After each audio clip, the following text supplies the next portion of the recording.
Estou me sentindo extremamente em casa, extremamente bem acolhido, uma hospitalidade linda de vocês, assim, um espaço delicioso. Eu, assim, espero trazer coisas que vêm também das minhas inquietações, desse meu périplo por escolas, faculdade, essa minha relação com meu filho, que também é um menino que me convoca muito assim a pensar a educação num outro nível, né? Assim, para vocês terem uma ideia, o meu filho, ele estudava na escola Viva, depois foi para uma escola chamada Lumiar, e ele falou para mim aos 7 anos de idade: pai, o que eu vivo aqui é um tempo morto, e eu quero sair da escola para fazer aquilo que eu tenho muita vontade. Aí eu falei: então qual que é o teu grande desejo? Ele queria estudar, jogar xadrez. Ele ficou um ano treinando xadrez alucinadamente. Em um ano ele conseguiu empatar com o terceiro melhor do mundo, um cara chamado Topalov. Foi as últimas consequências nesse aprendizado, que vem de um desejo dele, né? E conheceu gente, se relacionou, perdeu, ganhou, sentiu o gosto da derrota. E até o momento que ele falou: pai, eu quero voltar para a escola. Então aí ele voltou, agora ele está estudando numa escola e com uma outra assim, postura diante da escola, né? Com uma condição um pouco mais crítica acerca daquilo que de fato o alegra, né? Ou aquilo que de fato aumenta a vontade dele de estar por aqui existindo, né? Na sua plena possibilidade, na tua potência mesmo, né? Então a gente vai conversar aqui algumas coisas que eu acho que eu tenho assim, o mínimo necessário para a gente estabelecer essa comunhão a partir de alguns problemas levantados tanto por mim no confronto aí nesses lugares, e também a partir de alguns problemas que alguns pensadores levantaram e levantam, né? Eu não vou ficar citando filósofo aqui, mas eu vou me servir aqui, como o tema é a ética da alegria, então eu vou me servir aqui de dois pensadores, um chamado Spinoza e o outro chamado Nietzsche, só para a gente criar esse solo comum aqui entre nós. E vai ser um bate-papo. Qualquer coisa, qualquer momento que vocês quiserem, vocês podem interromper, fazer pergunta, conversar, isso aí seria muito bem-vindo, assim. Então, eu quero iniciar com uma ideia do Nietzsche, que é o seguinte: ele diz assim: o pensador, e vocês podem pensar também, o educador, é aquele que deve habitar o seu tempo contra o seu tempo em favor de um tempo por vir.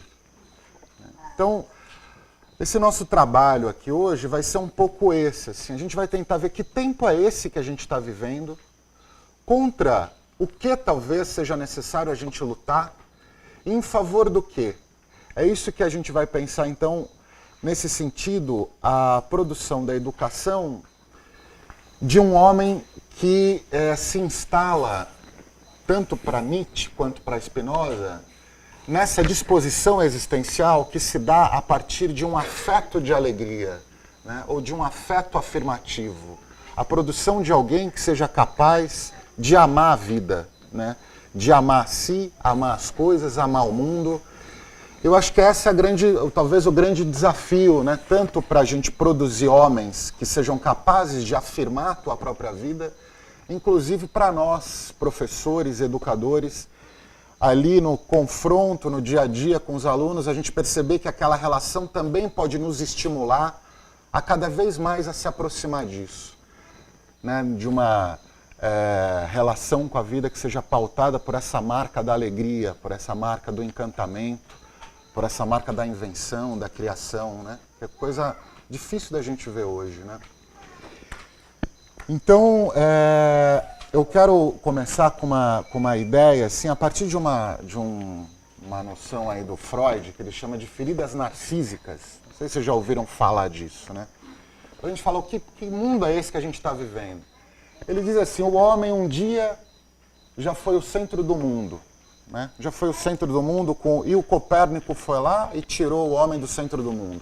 O Galileu vai lá e confirma depois. O homem foi o centro da espécie com Darwin.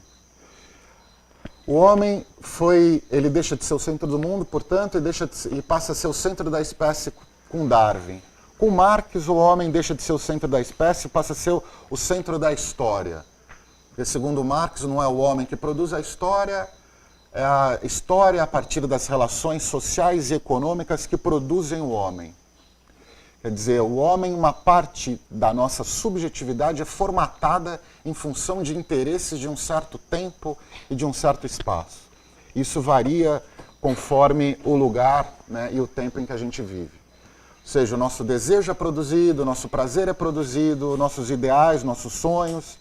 Então é uma coisa interessante da gente pensar que forças são essas que fabricam e qual o propósito dessas forças ao nos fabricar. E um educador talvez seja aquele que é capaz de resistir a isso, né? E criar uma outra possibilidade de existência. Então, deixamos de ser o centro do mundo, deixamos de ser o centro da espécie, passamos a ser o centro da história, aí depois vem Freud e diz que a gente já não é mais nem o centro de nós mesmos, né? Tem uma instância em nós que nos determina, sobre a qual a gente tem um contato muito parcial e que ele vai dar o nome de inconsciente. E aí ele vai, com Freud, então, um dia a gente foi o filho de Deus, depois a gente foi o filho do macaco, depois o filho da história. Com Freud a gente passa a ser filho do pai e da mãe, né? A partir lá do mito de Édipo, né? Os nossos grandes problemas vêm a partir dessas relações originárias, advindas da nossa relação com o pai e com a mãe. Se a gente quisesse ser pós-modernos, se a gente quisesse ser contemporâneo, se a gente quiser viver esse tempo nosso em que define-se, né, como sociedade líquida, modernidade líquida, né, momento de biopoder, outros chamam de neuromagma, outros chamam de estado de exceção, como aquilo que a gente tem vivido hoje, a gente passa a conceber a gente como não mais filho, então, de Deus, da história, do macaco, do pai e da mãe. Com Lacan a gente passa a ser filho da linguagem. Hoje, o pós-estruturalismo, o pós-modernismo, a atualidade nos lança a uma situação muito temerária, que é o fato da gente ser filho da diferença.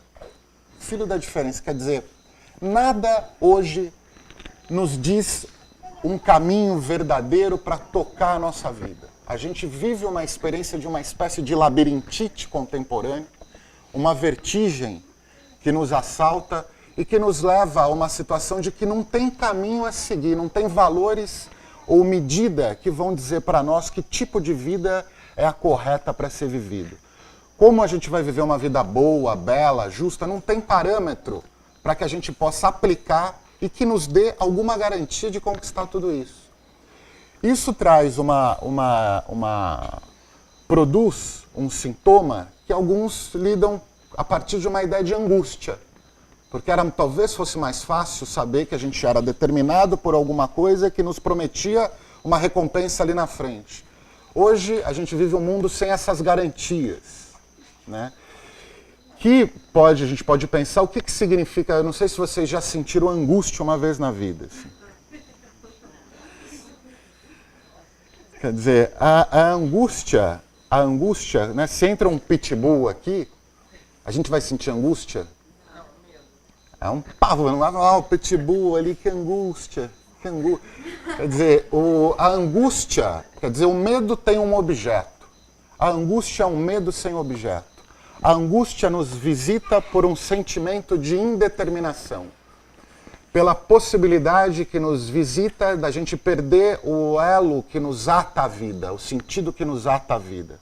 É como se esse sentido pudesse se dissipar.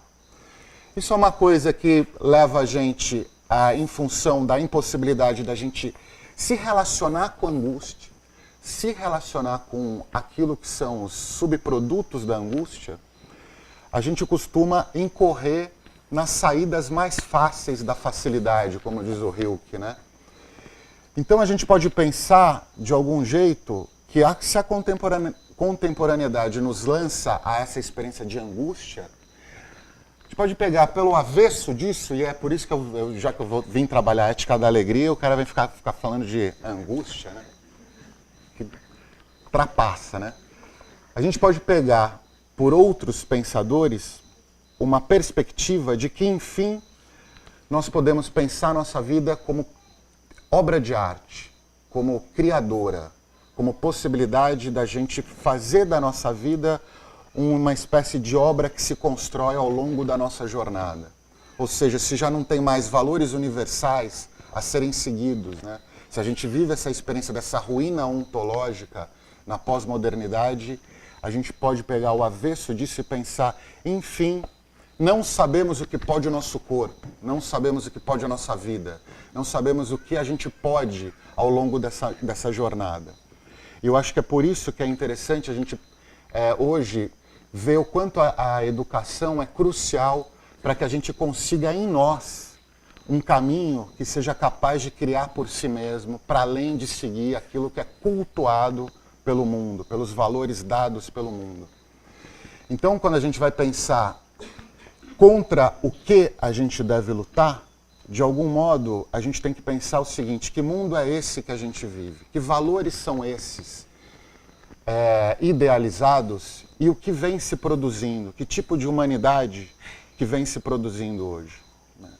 Parece que a gente está criando um mundo, eu não sei se vocês percebem isso aqui em Paraty, mas é uma coisa muito, nas grandes cidades é um fenômeno impressionante.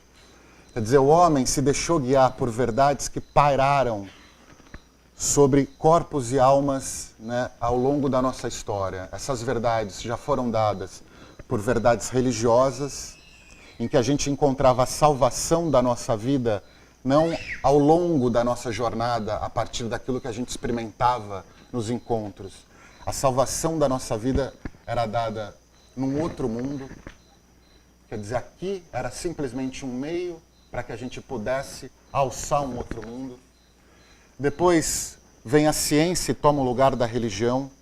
A verdade da vida, a saída para a vida, o valor a ser seguido é orientado pela razão e pela ciência. Isso vai até o século XVIII.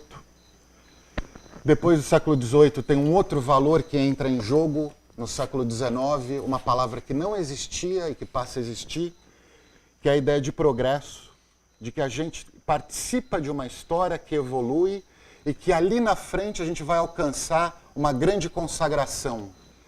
Quer dizer, esse foi um ideal que também a gente cultuou ao longo de um bom tempo. E hoje a gente pode questionar se de fato a gente progride, né? Se a humanidade progrediu, na medida em que a gente está cada vez mais, né, perto de um impasse ambiental, um impasse em todos os níveis que a gente pode flagrar do ponto de vista da possibilidade humana de simbolizar os afetos, de aprender a realidade.